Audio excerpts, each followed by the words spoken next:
Okay, in these notes, we're going to continue our work with factoring trinomials using the AC method. But in the previous notes, where all the polynomials had a leading coefficient of 1, that first number, the a value, in these notes you'll see that we're going to see what it looks like to have a different number there, and also what to do if there is an overall GCF. So the process is exactly the same, especially for the problems without a GCF. But we factored out GCFs before, so even if they do, we should have no difficulty there. But let's go ahead and go through one example here, remembering the steps we take. Namely, we're looking for two numbers that multiply to AC and add to B, and that way we can split and replace BX with those two numbers. So let's go ahead and try that. So we have 6x squared minus 7x minus 5. So we're going to look for two numbers that multiply to AC, which is negative 30, 6 times negative 5, and add to negative 7. Now, since our sum here is negative and our product is negative, we know we have to have one negative and one positive number. And because they add to a negative, the bigger number needs to be negative. So let's just quickly jot down some factors of 30. We have 1 and negative 30. Well, that's not going to get us there. 2 and negative 15. 3 and negative 10. And 5 and negative 6. Of all those factor pairs, 3 plus negative 10 gives us negative 7. So we don't need the other ones. And if you get to that without writing down every pair of factors of negative 30, you can stop. Just go ahead and split your middle term. But for the notes, I'm going to write down every pair. So we're going to split this middle term here. So we have 6x squared plus 3x minus 10x minus 5. And again, the order you write those two numbers in doesn't really matter. You'll get the same answer at the end. So now we just factor by grouping. So we can take out a 3x from the first pair. That's 2x plus 1 left over. And we should take out a negative. They're both negative here, so let's take out a negative 5. And that leaves 2x plus 1 as well. So then our final factored form here, we have 2x plus 1. That's our duplicate. We can pull that out. And the leftover items are 3x minus 5. Those are the two GCFs we found from grouping. So there's your factored form. Something to notice now, since our leading coefficient wasn't 1, this 6 is given to us by the 2x times the 3x. So the only difference between what we did in the previous notes and what we're doing now is that we have a leading coefficient other than 1, but the process is still the same. So let's go ahead and look at these 4 examples here. Example A, we have 4y squared minus 8y minus 12. We should check for a GCF. In this case, there is one. We can divide a 4 out of this polynomial. Now, if you forget and don't take a GCF out, it'll be okay. Your work for the AC method will be a little harder because the numbers will be a little bigger. We would find negative 48 and add to negative 8. But at the end, you would just need to notice that you can take a GCF out of one of those two binomials. So let's take a GCF out so we can avoid that. We take out a 4. That leaves us with y squared minus 2y minus 3. And so now we can just use the AC method for this interior polynomial here. We have 1y squared minus 2y minus 3. So our AC is going to be negative 3.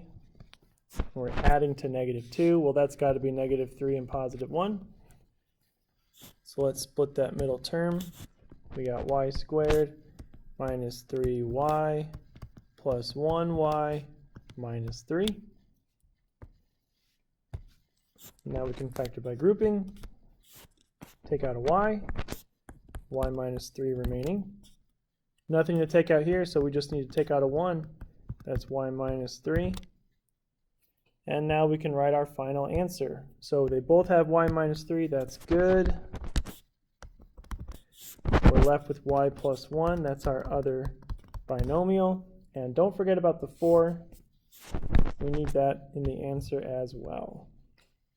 So if we had forgotten to take out that 4 at the very beginning, we would have just had to find what would have been negative 48. Two numbers that multiply to negative 48 and add to negative 8.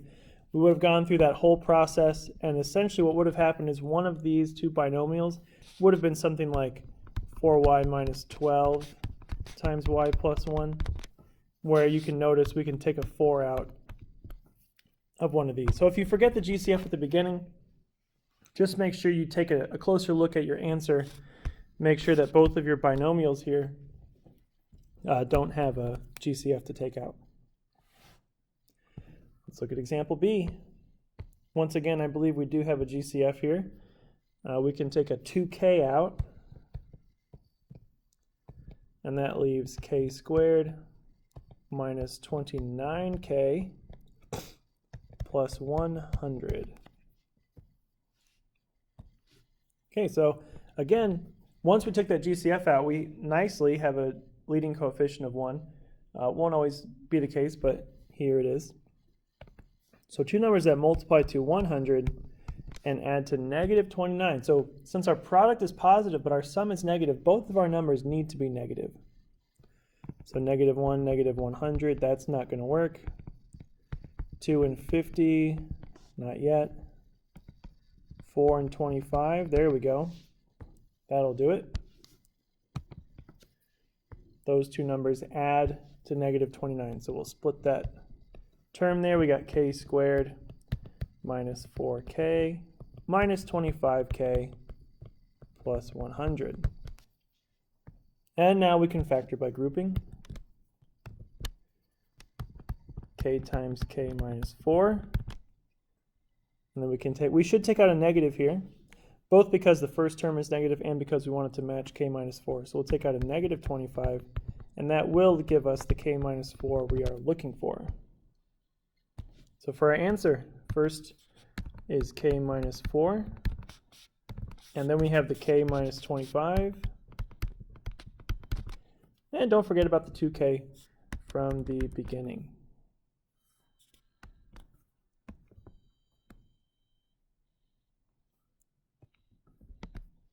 There's our factored form of 2k cubed minus 58k squared plus 200k. Two left here. Example C. No GCF pretty clearly because 3 and 4, those are small enough they don't have any common factors besides 1. So we're looking for two numbers that multiply to negative 12 and add to negative 11. Well, that's pretty clear. That's going to be 1 and 12. And because they add to a negative, the 12 needs to be negative. So let's split that up. 3x squared plus 1x minus 12x minus 4. So let's split that middle term. We already split the middle term. Let's factor by grouping now. We can take an x out of the first set, so that's 3x plus 1. And then a negative 4, leaving us with, again, 3x plus 1. Final answer, we have the 3x plus 1. And then what's left over is x minus 4. Right there. All right, that wasn't too bad. Last one here, 10a squared plus 29a minus 21. Now, no GCF to take out here, which is unfortunate because this is a pretty big number. We're looking for two numbers that multiply to negative 210 and add to positive 29. So we know our bigger number has to be positive, but we do need a positive and a negative to make that negative product. So 1 and 210, that's pretty clearly not, or negative 1, not going to get us to 29. Negative 2 and 105. Still pretty far away, but getting closer. Negative 3 goes into that. And 70 Don't think 4 works. 5 does. Negative 5 and 41, 42. Negative 6 goes into 210, and we get 35 there. Divide that out. So that is the pair we are looking for. Right there. Took us a while to get to it. And you know, for those bigger numbers, just keep trying things. 210 divided by 6, 210 divided by 5. Just keep dividing until you get whole numbers and then check them to see if they give you the sum you want here. So 10a squared minus 6a plus 35a minus 21. Now we can factor by grouping. So divide by, we can take out a 2a, and that leaves 5a minus 3. It looks like we can take out a 7, which again gives us 5a minus 3. Those should match up. So 5a minus 3 is the first part of the answer. And then 2a plus 7.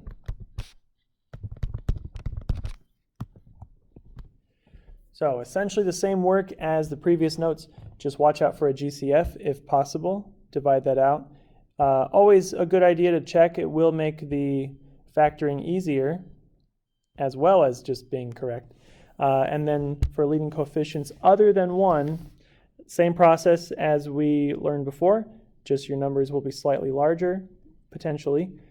So might have more factors to sift through, but other than that, basically the same process.